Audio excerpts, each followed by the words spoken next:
Patay ang dalawang pasahero matapos bumaliktad ang isang pampasaherong jeepney sa Commonwealth, Quezon City. 16 pang pasahero nasugatan sa insidente. Si Vel Custodio sa detalye.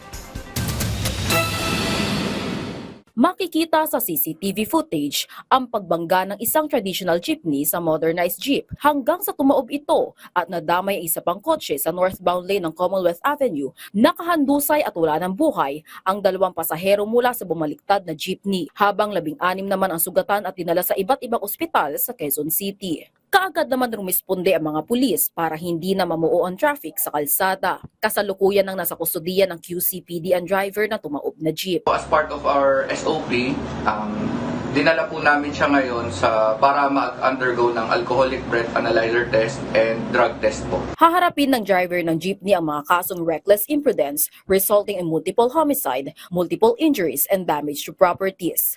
May paalala naman ng traffic sector sa mga nagmamaneho. Paalala sa ating publiko, lagi pong mag-iingat, isipin po bukod po sa ating sarili, yung kaligtasan po ng iba, panatiliin pong nasa ligtas na sundin po yung pamantayan kung limit ng bilis sa Commonwealth Avenue. Vel Custodio para sa Pambansang TV sa Bagong Pilipinas.